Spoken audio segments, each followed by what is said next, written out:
정치부심 시작하겠습니다. 반갑습니다. 반갑습니다.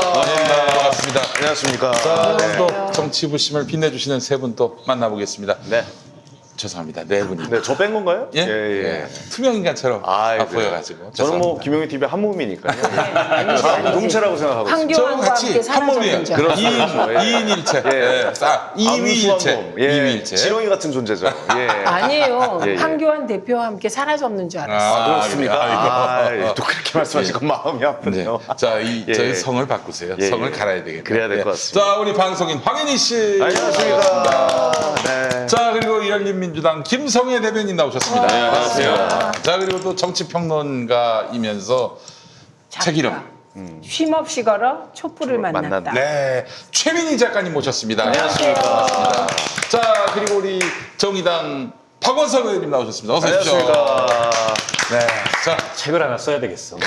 그래서 박 작가. 있으실 때 됐어요. 예. 그러면 박작 최작. 네, 알겠습니다. 자, 오늘 뭐 불필요한 멘트 다 없어요. 네. 바로 광고로 들어가겠습니다. 냄새가 예. 너무 좋아서. 자, 예, 여러분 예. 오늘 저 갈비가 아이고. 나왔어요. 아유, 얼마나 아이고. 야구를까 우리 애청자 여러분들. 설성목장 양념 꽃갈비를 여러분들께 내놨습니다. 좋다, 좋아. 이거요. 야. 설성목장 정말 고기가 맛있어요. 죽여줍니다. 와. 돼지고기, 소고기 아주 뭐 난리가 났어요. 작정하고 준비한 양념 소갈비입니다. 양념이에요, 양념. 자, 종류는 두 가지입니다. 양념 꽃갈비 그리고 양념 LA 꽃갈비 세상에.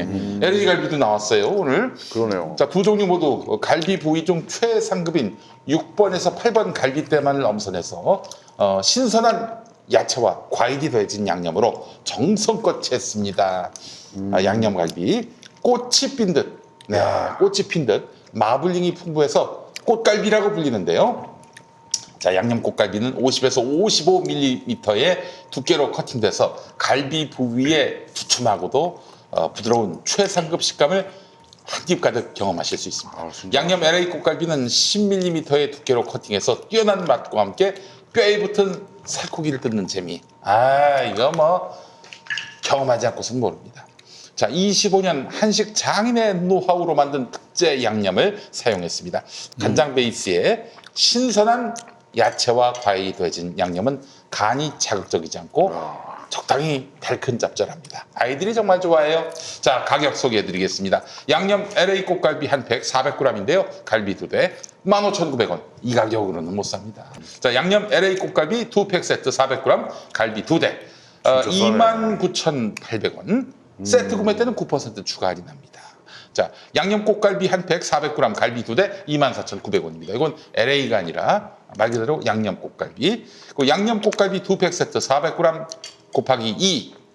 자, 46,900원이고요. 세트 구매 시엔 6% 추가 할인 서비스를 제공합니다. 자, 쉽고 빠르게 건강하고 저렴하게 맛볼 수 있는 설성목장의 최상급 양념 꽃갈비와 양념 LA 꽃갈비를 김용민닷컴에서 압도적 최저가에 만나보시기 바라겠습니다. 네. 아니, 이거 감사합니다. 너무 싼 거 아닙니까? 야, 이 맛을 이 가격에. 와. 어때요? 녹아요. 녹아. 없어졌어요, 지금. 세상에. 예. 빨리 드셔보세요. 너무 맛있어요. 너무 맛있다. 난 양념이 이게 맛있네, 진짜. 아니, 네. LA에 사셨던 우리 김성애 대변인님 어떠세요? 말할 시간이 없어요. 지금. 네, 말할 수 없나 보다. LA가 대화를 사용하겠습니다. 네. 진짜 LA에서 나온 건 아니잖아요. 그죠? 여러 가지 소문이 있어요. 아, 그래요? 근데 이제 이 갈비를 보시면 갈비가 이게 갈비뼈가 원래 이렇게 길게 돼 있는 거 아닙니까? 그걸 이렇게 자르는 거란 말이에요. 맞아, 가루로 이렇게 돼 있는 세로로. 근데 왜 그렇게 하냐면 요 갈비, 그러니까 요즘은 안 그러는데 요즘도 그러는 거야. 옛날에 요 갈비를 요것만 갈비살이고 여기다 살코기를 이렇게 붙여요. 맞아.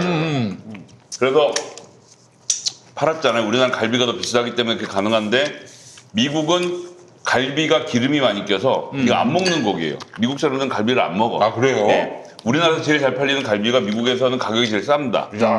오히려 살코기가 더 비싸.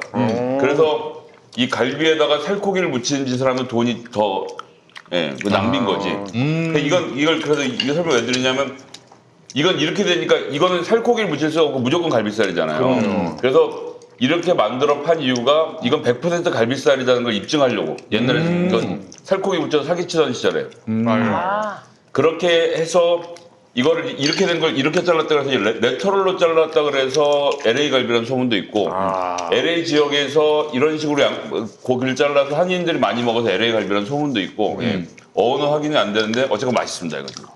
이거 사실 우리나라가 삼겹살을 많이 먹잖아요. 다른 나라는 삼겹살 버립니다. 맞아요. 버려요. 우리나라처럼 이렇게 베이컨 만들잖아, 베이컨. 요즘에 베이컨, 네. 아니 거의 뭐 가공식품으로 먹는 거죠. 아니 이거 진짜 이 양념도 한몫하네요. 이 그럼. 양념을 엄청 맛있게 잘하셨네. 양념이 순해요. 네. 양념이 순해서 고기 맛을 해치지 않아요. 맞습니다. 이게 왜냐면 고기가 저품일 때 양념이 강해지거든요. 근데 양념이 하나도 좀 강하지가 않습니다. 아이고 너무 맛있네. 우리 후배가 김용민이 너무 선전을 잘하는데 광고를. 아니 우리 주부님들 혹시 김용민 TV 보시면은 아 이 가정살림 꾸리기 시에 뭐 약간 좀 더 편하실 것 같아요. 아 이렇게 매주 다른 제품을 이렇게 안내해드리고 있잖아요. 예, 아 이거 뭐 요리하실 때 뭐 불편하지 않으실 정도로. 아니 근데 이거 어떻게 구웠어요? 숯불로 구운 것처럼 그냥 그릴에다 구우셨네. 구웠어요. 그냥 예, 전기 그릴에. 어, 또 엄미애 씨가 구웠습니다. 네. 아 이게 매주 이 고생하십니다. 엄미애 씨가 이 설상 목장장에 딸이라는 소문이 있어요. 또 지난번에 건물주 딸이었는데 네. 그분이 건물을 갖고 있다는 소문이 있어요. 아, 너무 맛있다. 나 이거 다 너무 먹었어요. 맛있습니다, 진짜. 응? 야 이거 보십시오. 뼈 그 옆에 붙어 있는 거 다 발라 먹었습니다. 그냥. LA 갈비 이렇게 먹어야죠. 아이고. 아니 저 빤스 목사가 지금 보석으로 풀려나가지고 오늘 저기 다시 유튜브 방송을 재개했어요. 나와서 한 얘기가 뭐냐면은 10월쯤 돼서 이제 문재인 대통령이 사회주의 개헌을 할 것이다. 그러면 이제 그때 이제 우파뿐만 아니라 대깨문들도 들고 일어나서 이제 시위를 벌일 것이고 결국 광주 사태가 재현될 것이다. 오늘 이딴 소리를 했어요. 광주 빤스가. 사태요? 근데 개헌은 혹시 제가 잘 몰라서 그런데 국민 투표를 하지 않나요? 그렇죠. 무슨 말이에요. 근데 국민 투표를 하는데 사회주의 헌법으로 개정하면 그게 통과가 되나요 지금 우리나라에서? 지금 우리 국민들이 이제 유신 개헌 때 그 국민인 줄 알고 있나 봐요. 아, 하여간 왜 이런 빤스를 저기 보석을 시키는지 모르겠어요. 근데 그분 유튜브 방송 해도 돼요? 안 되죠. 안 되잖아요. 그 저기 지금 조건이 네. 보석 조건이 보석 조건이 있잖아요. 변호인 외에는 아무도 만날 수 없게 돼 있어요. 근데 네. 지금 오늘 그 방송에서 그 예전에 그 KBS 우파 노조 위원장 했던 성창경이라고 그 사람도 목사입니다. 그 성창경이하고 인터뷰를 했어요. 안 되는 거 아닙니까? 변호인 외 접견이 안 되도록 돼 있는데 감옥하고 똑같아야 돼. 보석이라는 게 다만 이제 잠깐 좀- 예. 구치소가 아니라 자기 집일 뿐인데 그 어떤 누구와도 뭐 이메일, 뭐 문자 메시지 이것도 접촉을 할 수가 없도록 돼 있어요. 보석에 그렇게 설정이 돼 있다고요? 네. 케이스마다 다를 텐데. 아니 이제 그 빤스에 대한 아니 그 조건이 정치적인 그래요. 의견을 말하지 못하게 돼 있지 않나요? 당연하죠. 집회 못하게 돼 있죠. 네네네. 근데 이걸 당당하게 좀 유튜브 아니, 그래서 방송에서 이제 아니 그래서 저게 보석 조건을 재판부가 보기에 자주 위반을 하게 되면 보석이 취소될 수가 있어요. 그럼 다시 이제 감옥을 안 보석이라는 건 원래 그런 거기 근데 때문에 보석을 한 건 원래 그 줬다 빼는 게 훨씬 더 고통스럽거든요. 네. 자, 평원나무가 바로 보석 조건을 위반한 걸 두고 이제 경찰에다가 그 문제 삼아야 되죠. 그거는요. 문제 삼아서 반드시 빤스 다시 감옥에 제가 보내겠습니다. 보석은 전문가잖아요. 네. 2009년에 보석으로 석방돼서 2018년에 형이 확정될 때까지 네. 무려 9년을 보석 상태에 있었기 때문에 정말 보석 우리 상태에서 박 의원은 국회의원도 됐어요. 보석 같은 존재입니다. 예. 근데 내 아이고. 보석 조건은 뭐냐면 예. 그 거주 제한이 있었어요. 네. 그래서 그 거주 제한의 조건은 국내에선 괜찮은데 외국은 못 가는 거야. 근데 외국 나갔잖아요. 아니 그건 이제 허락을 받아야 허락을 돼요. 받고 갈 수 있지. 갈 때마다 이 검찰을 통해서 재판부에 허락을 받고 가는 거예요. 심지어 국회의원일 때도 그런 특혜 없어요. 허락을 받고 가야 돼요. 예. 그냥 보석 조건 때문에. 그냥 갔다 올 수는 있어. 공항 출입국장에서 걸리진 않아요. 그러나 그게 보석 조건 위반이기 때문에 재수감이 될 수 있는 거예요. 아니 그러면 안진걸 소장은 도대체 지금 재판이 어떤 상태예요? 아니 그 광우병 재판은 진짜 끝났고요. 안진걸 같은 경우에는 그 안진걸은 그 이외에도 죄가 많아요. 선거법 위반도 있고, 그렇죠. 예. 다른 집시법 위반도 있고. 지금 빤스 조건이 뭐냐면은 변호인을 제외한 다른 사람과는 전화와 이메일, 휴대전화, SNS 등 어떠한 방법으로도 접촉하지 못한다. 아 직접 만나는 거는 되나 보네. 변호인 외에. 그러니까 라이브하고 댓글 봤으면 이미 소통한 거잖아. 예. 그렇죠. 아니, 문제 제기하세요. 포함이죠. 예. 보석 조건 위반이라고. 보석 의견서 조건 위반. 내야지 법안에. 네. 그래서 저희가 빤스를 다시 감옥에 보내도록 하겠습니다. 아니 이분은 무슨 강심장인 거예요? 도대체? 하느님도 혼내시는 분인데. 아니 이 사람은 예. 자기는 이제 재판 받으면 반드시 무죄가 나온다고 믿어 의심치 않고 있어요. 아니 그래도 보석기관에는 겁이라도 나서 가만히 있어야 되는 분 아니지. 아니신가 싶기도 그렇게 해서 한데. 큰 산업을 당해 본인이 지금 보내폰데 지금. 혼내포가 되고 싶어서 그러는 거예요. 이야, 예. 다른 생각을 하고 계시네. 독립운동한 기분을 하고 있을 거고 그리고 탄압 당할수록 후원금이 많이 들어오지 않습니까? 그 심지어 이런 말도 했어요. 움직여야죠. 이런 말도 했어 빤스가. 국민들이 재난지원금 줘가지고 네. 그래서 그냥 표를 문재인 당한테 줬다. 국민들을 계몽해야 된다. 많이 모자란 국민이다. 이런 식으로 얘기를 했어요. 황교안 대표가 주라 그래서 준 건데. 그러네. 생각해보니까. 재난지원금 신청한 게 생각해보니까 궁금해지는데요. 그러네. 이거 황교안 당대표의 뜻대로 전 국민에게 다 줬는데요. 글쎄 예. 말이에요. 아니 우리 저 목사님도 신청하셨는지 굉장히 궁금해지네. 재난지원금.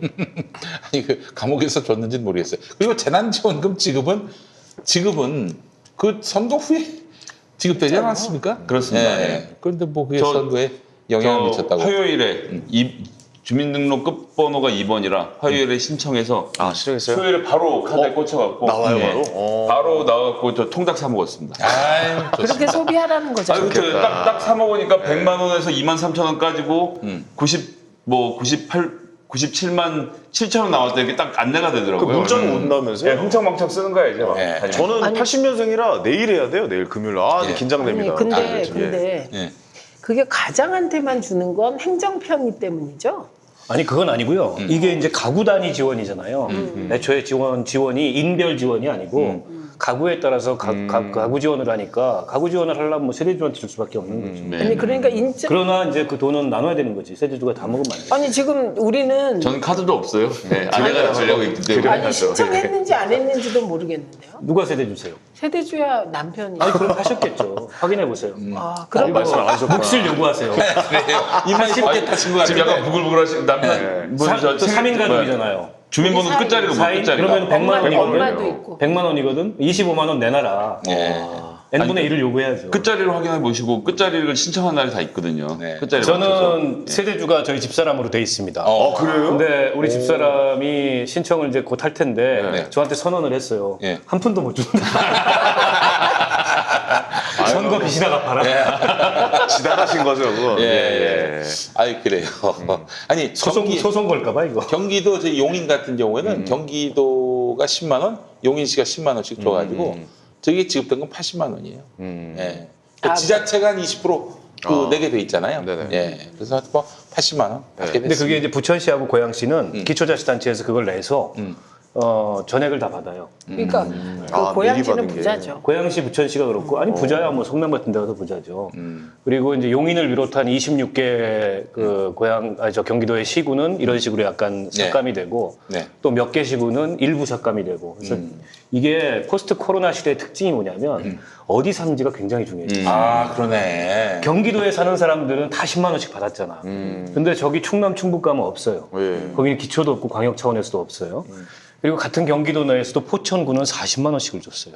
그러네요. 그 인구가 작으니까. 남양주도 안 줬어. 근데 남양주 옛날 10만 같으면 10만 원.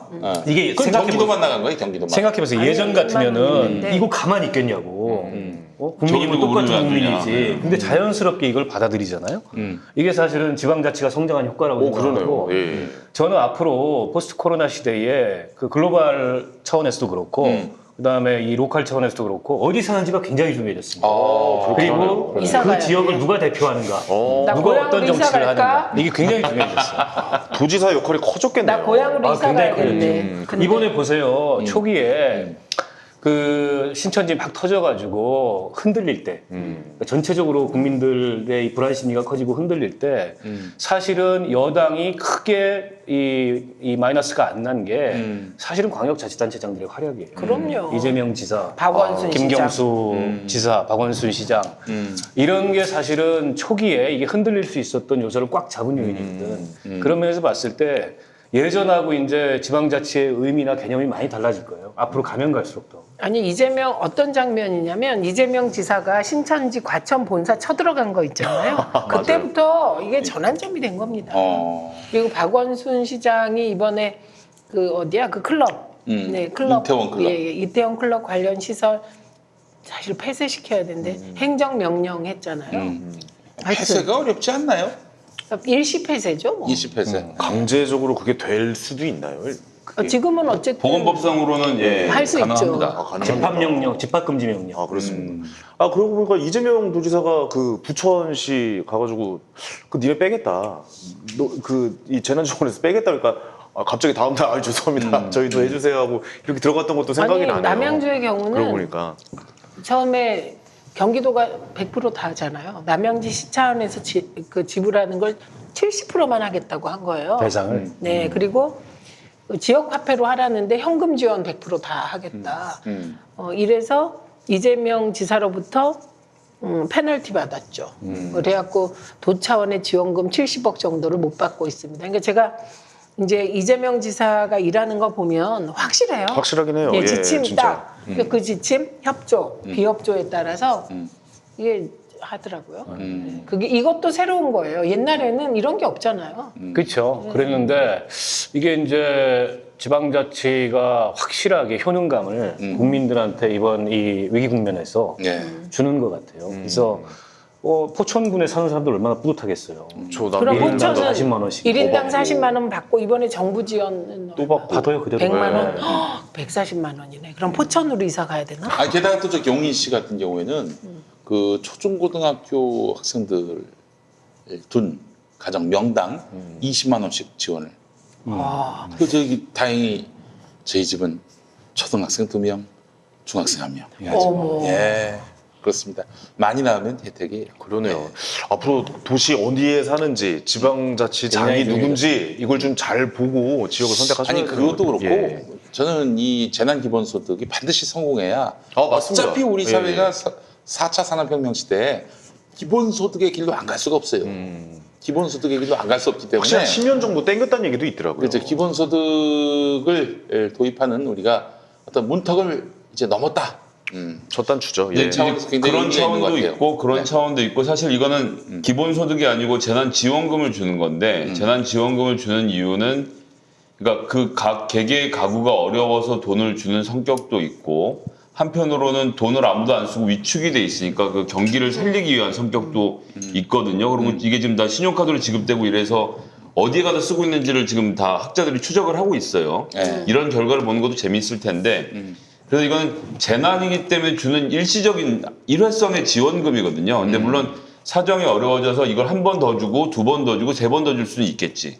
근데 그래서 이건 재난 지원금의 성격을 좀 정확히 해야 되는데 이걸 이제 재난 기본소득이라고 말을 섞는 것은 저는 그건 좀 옳지 않았다고 생각해요. 그러니까 이건 기본소득과는 사실 상관없는 일인 건데 물론 이것을 통해서 그런 효능감을 보는 것은 있는 것은 맞지만 기본소득의 취지에 맞춰서 일이 진행이 된 게 아닌데 이것을 예, 재난지원금을 재난기본소득이라는 카테고리로 묶어서 얘기하는 거는 사실 얘기가 섞여 있기 때문에 그렇게 하는 것은 조금 저희가 지양했어야 되는 게 아닌가라는 근데 어떻게 아쉬움이 있어요. 보면은 그 길로 가는 길목에 첫 단추를 꿰인 거라고 그렇게 생각하시나요? 보면 예. 이제 논란이 엄청나게 더 심했겠죠. 그래서 정부에서도 재난 기본소득이라는 개념이 아니라 네. 재난 지원금으로 간 그래서 이제 것이죠. 김경수 지사가 그 부분을 재난지원금으로 정리하고 거기는 50% 선별해서 먼저 줬잖아요. 주면서 이제 무슨 얘기를 하냐면 이거 막상 해보니까 50% 선별하려니까 한 달이 걸리더라. 행정력도 너무 낭비되고 차라리 다 주고 걷는 방법을 좀 고민해보는 게 좋겠다라고 하면서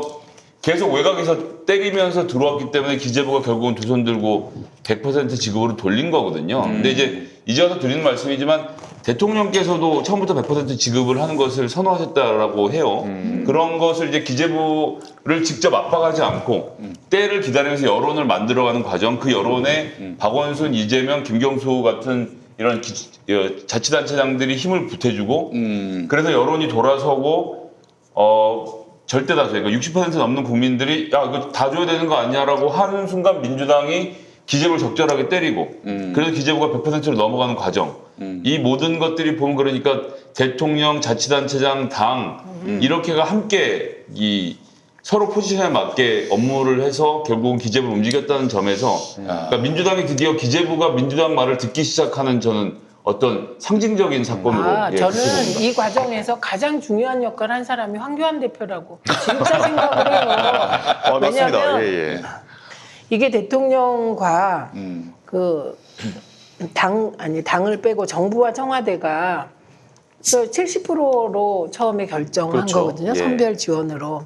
그리고 이게 강력하게 기재부가 주장하니까 그 분위기가 갔고 당정청 협의에서 민주당도 100% 하고 싶었지만 기재부가 세게 나오니까 70%로 결정을 했었잖아요. 그런데 물론 이게 아동수당의 경우 상위 90%까지 줄라다가 이게 10% 선별하는데 10% 주는 돈만큼의 행정비용이 들어서 100%로 간 경험도 있었지만 네.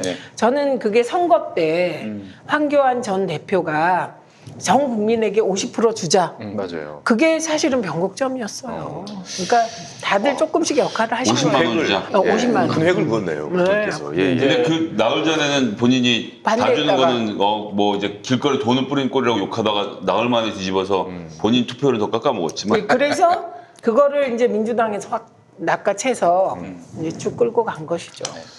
근데 이제 이 과정에서 사실은 홍남기 부총리나 기획재정부가 이 재난지원금 100%를 주는 것을 포함해서 추경 예산안 전반에 대해서 굉장히 완강한 태도를 반대했죠. 취했어요. 예. 국채 발행 더 이상 못한다.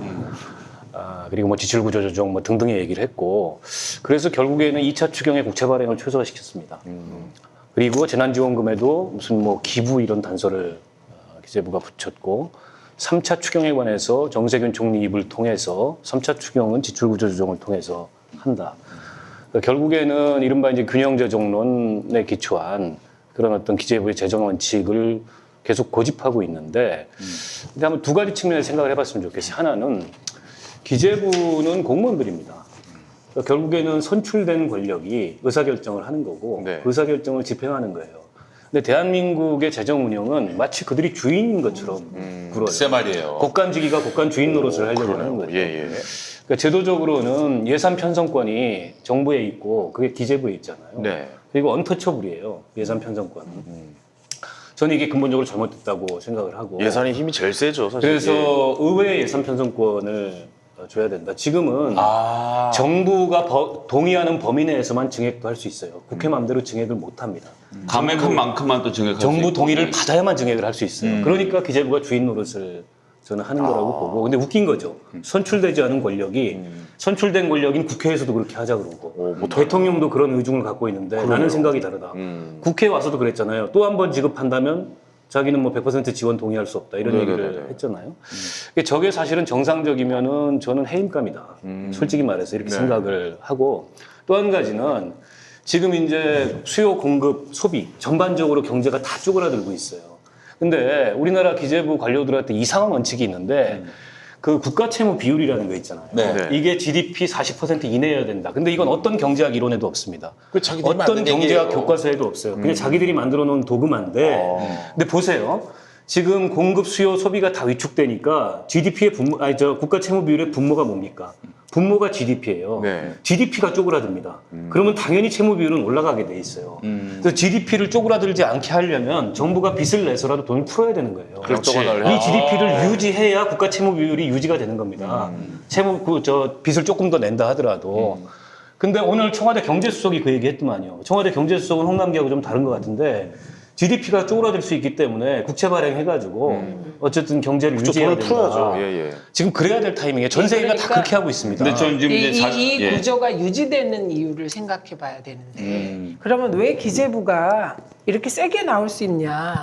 저는 이게 국회와 대통령과 정부의 역학관계에 있다고 생각해요. 그러니까 국회가 이번에 기재부가 바뀐 거 있잖아요. 받아들인 것도 가만히 생각해 보면 제가 황교안 대표의 역할이 왜 중요하다고 얘기를 하냐면 미래통합당 내각 균열이 와서 힘이 약화된 거예요. 그러니까 되게 기재부의 논리를 미래통합당이 서포트를 해요. 네, 그런 구조거든요. 네. 그런데 황교안 대표의 발언과 김종인 비대위원장은 더 나아가서 대학원생한테까지 돈을 주자 그랬거든요. 그런 그 미래통합당 내 움직임이 기재부 관료들에게 더 이상 비빌 언덕을 없앴기 때문에 이 과정이 순조로웠던 측면이 있는 거예요. 역대 네. 과정을 보면. 네네. 그래서 지금 박원석 의원이 말한 시스템이 미국도 그렇게 하고 있잖아요. 아니 의회가 미국은 의회 편성권이 있어요. 의회의 편성권이 있잖아요. 그러니까 그런 식으로 바꾸어야 되는데 그렇게 바꾸려면 어떤 조건이 돼야 되냐면 적어도 몇 개 분야에 있어서는 여야의 갈등과 대립이 이렇게 심해서는 그렇게 가기 어려워요. 그러니까 저는 그 관료들이 힘을 쓰는 거 제가 방송위원회에 있어봐서 알잖아요. 이렇게 들어간 정무직 공무원을 정무직들이 들어가잖아요. 어공. 예, 어공. 어쩌다 공무원. 그렇죠. 늘공이 어공을 견제하는 방식은 국회를 활용해서 돌려차기를 해요.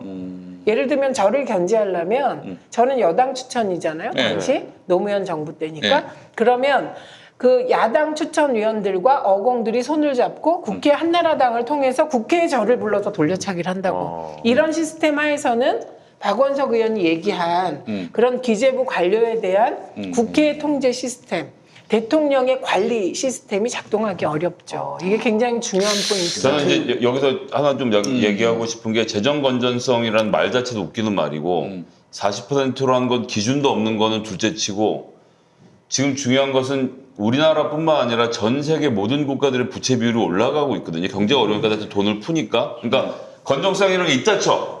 양보하고 있다고 치지만 40% 그러니까 다른 나라가 지금 우리가 OECD 기준으로 가장 낮은 축이거든요. 근데 다른 나라의 부채가 폭증하고 있기 때문에 이거는 전 세계적인 상황으로 놓고 봤을 때 다른 나라가 올라가면 우리나라도 부채 비율이 같이 올라갈 수 있는 거예요. 그게 이상해 보이지 않거든요. 다른 나라가 모두 다 안정적으로 100%를 유지하고 있는데 우리가 40이다 갑자기 80이 되면 저 나라 신용이 불안하네라고 그렇게 다른 나라가 생각할 수 있겠지만 다른 나라가 100에서 150 되면 같이 우리는 찍어야죠. 40에서 60으로 올라갈 수 있는 거거든요. 이런 찍어내야죠. 정도를 용인하는 구조가 하나 만들어져야 되고 40을 강조하는 이유는 뭐냐면 40%에 맞춘다는 기준이 있어야 기재부가 마음대로 갑질을 하거든요. 야 문체부 니네 예산과 안 돼.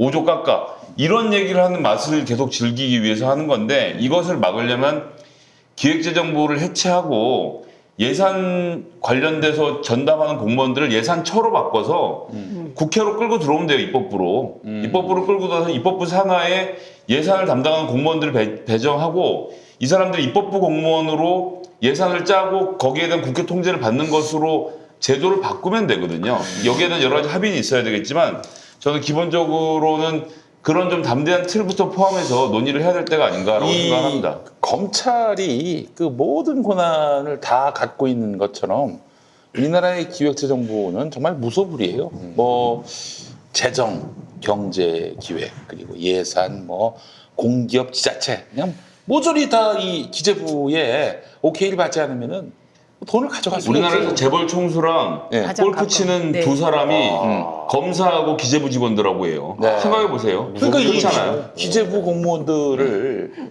모피아라고 얘기하잖아요. 그러니까 이게 결국 정권이 누구냐 이거 중요하지가 않아요. 결국 기재부의 그 손아귀 안에 있다. 이렇게 그 기획재정부 공무원들이 생각한다면은 이 정부는 개혁을 할 수가 없어요. 검찰도 그렇게 개혁을 전제할 수 있는 거고. 앞으로 네. 이 코로나19 이후에 세계 경제 상황도 그렇고 우리 경제 상황도 그렇고 이제 한동안 위축이 불가피해요. 이게 뭐 이제 V자형으로 이렇게 쭉 침체됐다가 금방 올라갈 거다 이렇게 얘기했는데 그거 어렵다고 지금 세계적인 경제학자들도 전망을 하고 있죠. W자로 간다 뭐 이런 사실은 얘기죠. 네. 지금 유일하게 이 말하자면 투자 여력을 갖고 있는 게 가게는 아예 꽝이고 네. 그다음에 기업도 유동성의 어려움이 굉장히 크기 때문에 몇몇 아주 대기업을 제외해놓고는 어려워요. 그리고 불확실하면 투자 안 하잖아요. 정부입니다, 정부. 정부가 사실은 우리 경제에서 가장 큰 투자 여력을 가지고 있고 가장 큰 지불 능력을 가지고 있어요. 그러면 정부가 그런 어떤 투자 여력과 지불 능력을 지금은 이제 좀 키워야 됩니다. 그렇게 해서 경제를 움직이도록 해야 되고 이번에 이제 재난지원금 지급한 것 같은 경우에도 네네. 긴급해서 생계 지원의 의미도 있지만은 경제를 굴리는 거예요. 이렇게 아, 해서 그럼요. 소비가 네. 일어나도록 하고. 돈을 푸는 거잖아요. 예. 그러니까 지금 이제 전국민 고용보험 얘기가 나오고 있는데 이 문제에 대해서도 마찬가지로 정부 관료들은 굉장히 보수적인 스탠스를 취하고 있습니다. 그래서 이번에 이제 법이 통과가 돼가지고 예술인들 같은 경우에는 고용보험에 포함하기로 했는데 저희 같은 직군이죠. 특수고용 노동자들은 대상이 한 200만 명쯤 돼요. 그리고 여기에는 이제 기업의 이해관계들이 있으니까 또 이게 미래통합당이 반대하고 그래서 이거는 그거 하나만. 특수고용 노동자 중에 보험 설계사가 들어있고요. 보험 설계사 아시다시피 삼성생명 등 대기업들이 들어와 있는데 이 사람들의 노동자성을 인정하는 순간 대기업들이 피곤해지기 때문에 특수고용 노동자들에 대한 반대가 심한 겁니다. 그러니까 이 빠져 있어요. 이번에 빠졌어요. 200만이나 되는데. 근데 사실은 그 문화예술인에 비해서 특수고용 노동자들은 사용자성이 분명해요. 누가 사용자인지를 찾아내는 게 분명하다고. 예술인들은 그게 어려워요. 맞아요. 애매해요. 사용자를 특정을 네. 하기가. 그러니까 사실은 보면 고용보험에 가장 먼저 편입돼야 될 대상은 특수고용 노동자들이에요. 근데 이거 통째로 지금 200만이 빠졌고 자영업자들 포함하기 어렵다 이렇게 주장하는데 물론 이제 자영업자들은 당사자들의 저항이 있을 수도 있어요. 왜냐하면 사용자가 없으니까 사용자 몫까지 다 내야 되는. 근데 이것도 사실은 정부가 사용자의 역할을 자임하면 되는 거예요. 지금도 그 영세 자영업에 대해서 50인 미만에 임의 가입하도록 돼 있는데 잘 안 하잖아요. 안 하죠. 예. 그러면 이거를 이제 포함하려면 지금 두루누리 사업이라 그래서 저소득 그 노동자들에 대해서 사회보험료 지원을 하고 있는데 거기도 고용보험료도 지원을 하죠. 그걸 조금 더 예산을 덧붙이면 재정 지원을 좀만 덧붙이면 영세 자영업도 포함할 수 있고 아까 우리가 기본소득 얘기를 했잖아요. 근데 기본소득으로 간다는 의미는 더 이상 이게 이제 산업화 시대에 우리 경제가 막 성장하는 시대에 완전 고용이나 고용 보장을 전제로 이 모델을 만들었던 사회보험 체계가 아니라 이제는 생활의 안정, 소득의 안정이 훨씬 더 중요하다는 거예요. 고용 네. 안정보다. 네, 네. 이제는 그런 일자리가 없어요. 맞습니다. 정년까지 가는 안정적인 일자리 없고 정말 우리 사회에 뭐 5% 10%도 안 되는 대기업, 공기업 빼고는 없는 거예요. 대기업도 요즘 45살만 되면 나갈 그러면은 걱정하고 이런 있습니다. 어떤 노동시장이나 이 산업구조 상황에서 이 사회 안전망이라는 거는 조금 개념이 바뀌어야 되는 거죠. 그래서 저는 기본소득으로 가기 직전 단계, 전 단계의 이 사회 안전망으로서 전국민 고용보험이 굉장히 중요하다. 여기에 자영업까지 다 포함해야 된다. 예, 예. 그래서 설사 이 사람들이 일시적으로 일자리를 잃더라도 소득이 끊기지 않도록 하는 게 굉장히 중요합니다. 그러니까 아니 보세요. 그 전국민 고용보험 잘 모르는 분들을 위해서 좀 설명을 하자면은 그러니까 회사 다니다가 비자발적으로 퇴직을 해요. 그러면 이제 그 실업수당이 나오는 게 이제 고용보험 아닙니까? 그러니까 모든 국민에게 의무적으로 마치 건강보험처럼 가입하게 한다. 그러면은 비자발적인 그 퇴사를 했을 경우에는 다 그런 혜택을 받게 된다 이런 얘기죠? 그러니까 지금은 총 우리 취업자가 2,700만 명쯤 됩니다. 네. 자영업까지 포함해서. 네. 근데 고용보험이 포괄하고 있는 대상은 1,200만 명 정도밖에 안 돼요. 그러니까 이제 그 정규직인 거죠. 거의 정규직이고 비정규직의 일부인 거죠. 그러면 나머지 이제 취업자 중에 1,300만 명, 1,400만 명 이상이, 그러니까 절반 이상이 고용보험, 그러니까 이 고용 안전, 소득 안전망이 없는 거예요. 프리랜서들도 없고 특수고용 노동자도 없고 플랫폼 노동자들도 없고 아예 대상이 아닌 거죠. 그분들은 지금까지는. 네. 게다가 이제 자영업자들은 더더욱 없고. 그러니까 이분들은 뭐가 이게 소득 상실의 위기에 내몰리면은 안전망이 없어요. 없어요. 그냥 그래서 끝이죠. 예. 전 국민까지는 아니고 예를 들어서 노동시장에 들어가지 않은 뭐 그 어린 애들이나 이런 애들까지는 아니고 적어도 노동시장에 들어가 있는 취업자 전체는 이 안전망으로 포괄을 해야 돼요. 아니 뭐 예를 들어 의원님, 뭐 예를 들어 제가 김용민 TV에서 전 예술인이잖아요. 이제 직업이 직군이 방송인이니까. 근데 제가 이렇게 일정 급여에 프리랜서로 회당 얼마씩 받고 이렇게 방송하다 갑자기 용민이 형이 저를 잘라요. 그래서 저는 뭐 그럴 사람이 아니에요. 아니 그렇다고 치십시다. 아니요. 예. 그럴 사람이 아니시다. 아 저기 아니 그러면 지금은 회장이 안 되는 거지. 짜지 지금. 않고 김용민 TV를 폭파합니다. 개폭, 계정 폭파. 테러가 예. 아, 김영민 PD가 아니, 끝까지 근데 같이 가겠다는 생각을 하신 거야, 지금. 유튜브 이제 계정 좋습니다. 코로나 이후를 많이 얘기하잖아요. 예. 네, 우리가 근데 사실은 코로나 아니어도 경제는 개혁되고 바뀌는 방향으로 가고 있어요. 그러니까 사실은 전국민 고용보험이나 이런 가야 되는 방향인데 너무 저항이 심했어요. 제가 예술인 복지법 했었잖아요. 19대 때.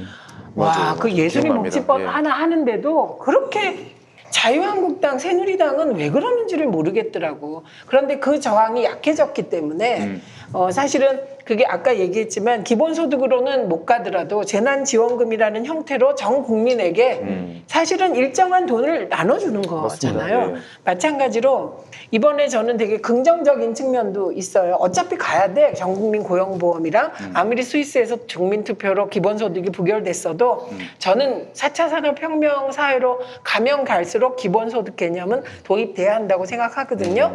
근데 이제 코로나19로 인해서 필요성이 좀 더 분명해진 거죠. 앞당겨져서 그런 거고. 그 다음에 이런 경우도 있더라고. 제가요. 어저께 무슨 이제 회의가 있었는데 이제 어떤 거긴 플랫폼 사업자예요. 그 플랫폼 사업자에게 코로나19의 피해를 얘기하라 그랬어. 근데 이 사람이 말을 안 해. 보니까 이 코로나 상황에서 수익이 대폭 오른 거예요. 지금 오른 분야가 있는 거야. 게임 산업 쪽. 식품 배달업. 예, 그다음에 배달업 쪽 그렇죠. 있는 거예요, 몇 군데가. 그게 이제 주로 온라인을 활용한 소통의 공간 맞아요. 내서는 이제 대폭 소득이 오른 거죠. 그러면 근데 이미 그 온라인으로 소위 소비가 이동하는 현상은 나타나고 있었잖아요. 이렇게 대폭 촉진된 거죠. 그러니까 빨라졌죠. 지금은 청와대에 이미 포스트 코로나 TF가 구성됐어요. 네네. 그리고 정책기획위원회에서도 조대엽 위원장이 아예 포스트 코로나 지금 세미나를 계속하고 있거든요. 그러니까 이번에 문재인 정부가 여러 가지 대응하는 걸 보면 굉장히 선제적으로 발빠르게 준비하고 대응하고 있는 건 분명한 것 같습니다. 근데 거기서 나온 교수들 얘기가 코로나가 촉발한 것이지 이런 준비는 이미 해왔다는 거예요. 네, 그러니까 이제 위기가 기회인 아까 것이죠. 예. 아까 얘기했듯이 국가가 얼마나 적극적으로 나서서 돈을 푸느냐는 문제가 나옵니다. 근데 이제 그 결국은 저는 이게 안전의 이슈라고 생각을 하는데 사회 안전도 안전망이지 않습니까? 이제 세월호로부터 시작됐던 그러니까 국민이 살아야 된다라는 것 그리고 국민을 살게 하기 위해서는 정부가 무엇이든 해야 된다라는 것이 이번 코로나에서 전수검사를 공격적으로 진행하고 지금 우리나라 국민 중에 코로나 검사하는데 세금 쓰는 거 갖고 뭐라고 불평하는 사람 없거든요. 저는 사실 저거 보면 외국에서는 있을 수 없는 일이에요. 자기가 아픈 것 같은 기분인데 그걸 왜 들어줘? 미국에서 건강보험, 의료보험에 가입하지 않은 사람은 어떻게 됩니까? 코로나가 만약에 코로나 같은 거 검진 받으려면 보험 있는 사람이 160만 원, 없는 사람은 300만 원 돈 든다는 거예요. 지금 가서 검사를 받아보는 게. 그러니까 못 검사만, 받아보는, 예, 그러니까 안 검사만. 받는 거지. 예, 예. 예. 만약에 코로나19 확진자야. 그러면은 그 치료비가 또 있을 거 아니에요. 치료제도 없지만. 그렇게 해서 치료비를 물면 저 집이 거덜납니다. 그러니까 진짜? 치료라는 게 딴 거 없어요. 링거에 꽂고 응. 이런 거예요. 그리고 항생제를 여러 치료제가 가지 없으니까, 골라서, 기본적으로. 골라서 맞아보는 그 거죠. 예를 들어서 출산도 보험이 있어도 자연분만한 출산을 150만 원을 자기가 내는 게 미국의 지금 현실입니다. 사보험이 있는 사람도 없으면 1,000만 원 정도 들어요. 애 하나 낳는데. 야. 예. 뭐 코로나 말할 것도 없고 그래서 하여튼 안전망을 깔아야 되는데 그게 이제 사회 안전망 논의로 넘어온 거고 전국민 고용보험 말씀하신 대로 이제 뭐 노동자 한해서지만 이게 저는 그래서 다음번 대선에서 주요한 이슈로 부각할 거라고 생각을 하고 이 문제에 대해서 정치인들이 자기 주장과 의견을 가지고 접근을 해야 될 것이라고 보고 뭐 일부는 그렇게 해서 벌써 준비하고 있는 것으로 알고 있고요. 이 문제가 이런 상황에서 논의가 되는데 옛날 같으면 왜 국가가 세금 가지고 저기 맘대로 해. 일자리 이런 애들 도와주라는 거야? 라고 하지만 지금은 모두가 불안한 시대이기 때문에 예. 이것이 좀 먹힐 것이다. 지금 이 대목에서 제가 총선 때 우리가 그때 정의당의 그 4번 정의당 비례 4번 배진교 후보가 나왔을 때 정의당이 있어야 하는 이유에 대해서 그때 얘기를 나눴었잖아요. 지금 제가 그 방송을 같이 한 일에 가장 박원석 의원이 가장 박원석 의원다운 의제에 대해서 가장 힘있고 진정성 있게 얘기한 것 같아요. 그런데 이렇게 말하는 민주당 의원들을 아직 못 봤다는 거예요, 제가. 그러니까 이게 몇 년 전부터 사실은 계속 정의당에서는 네, 예, 네. 그 사회보험 체계 개편 방안의 하나로 전국민 고용보험을 검토하고 얘기해 왔는데 그 하나만 여쭙겠습니다. 만약에 실업 상태가 됐어요. 비자발적인 퇴직으로 해가지고 몇 달 동안 그 실업급여가 나오는 겁니까? 그 지금 전국민 고용보험. 그건 이제 만들어야 되는 거죠.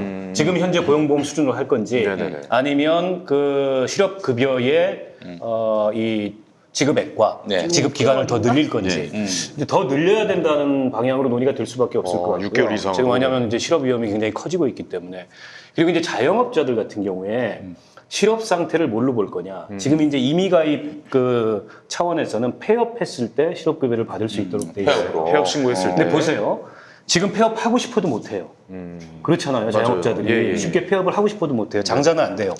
임대료는 계속 들어가고 생기는 수입은 없고. 그 인테리어 뜯는 것도 돈 내야 돼요. 그래서 이게 전국민 자영업자들. 고용보험으로 가면 이 그 전국민 고용보험 그 운영의 기준을 지금은 이제 급여거든요. 네. 급여에 기초해서 뭐 보험료를 1.6%, 0. 그러니까 내가 0.8, 사용자가 0.8 이렇게 내고 급여에 기초해서 이게 이제 실업급여도 받는데 그게 그래서 아니고 6개월 받아요. 급여가 아니고 소득으로 바꿔야 된다. 아, 소득. 네.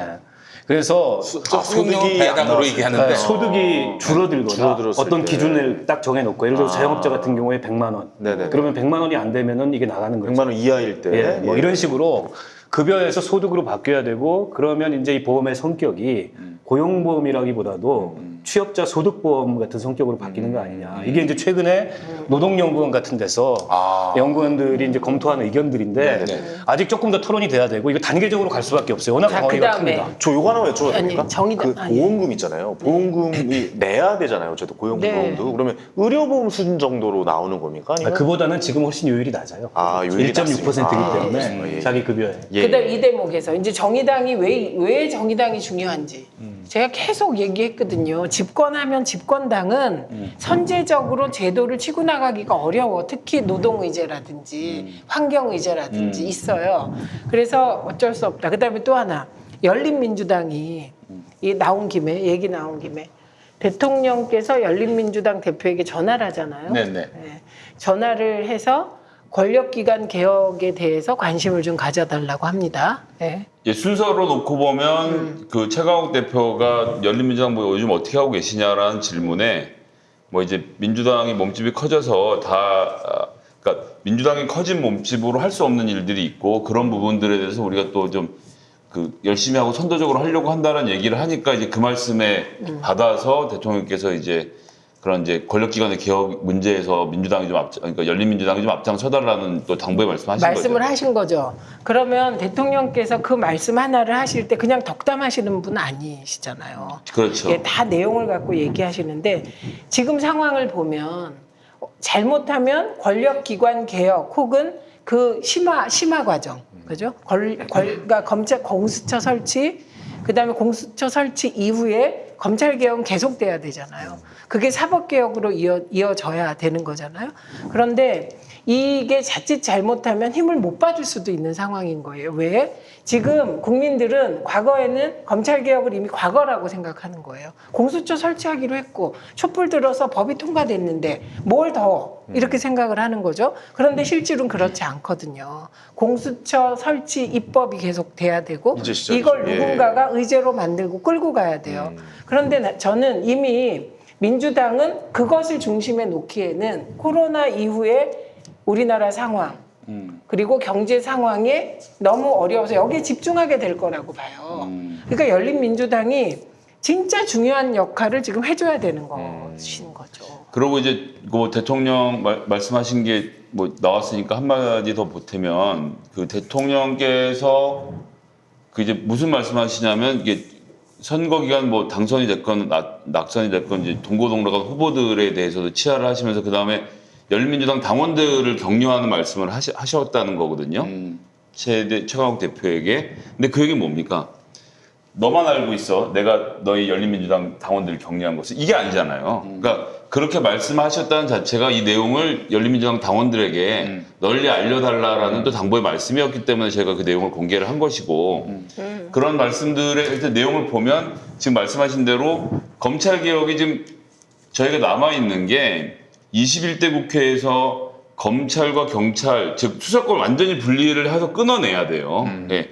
수사권만 다 빼앗으면, 그러니까 검찰이 무슨 악마의 집단이라고 하는 게 아니라 사람이 권력이 집중되어 있으면 항상 그 권력에 도취할 수밖에 없거든요. 그래서 수사권을 떼내서 경찰에게 주는 분리를 21대 국회에서 끊임없이 추진해가는 게 하나 있고, 그 다음에 옛날에 검찰이 힘이 셌던 것은 다른 이유가 아니라 경찰이 워낙 숫자도 많고 정보도 많이 갖고 있고 이게 또 엄청 큰 힘을 갖고 있는 조직이었기 때문에 그런 거거든요. 그렇기 때문에 경찰을 어떻게 개혁하고 경찰을 어떻게 분리하고 어떻게 경찰의 힘을 뺄 것인지가 또 다음번 논의 과제로 나오게 되어 있습니다. 이런 문제들에 대해서 끊임없이 21대에서 노력해야 하는데 그런 데 있어서 저는 뭐 열린민주당이 할 수 있는 낼 수 있는 역할이 목소리가 있다. 있고 몫이 있다. 네, 라고 그래서 생각을 합니다. 저는 법사위 이렇게 갈 수 있나? 최강욱.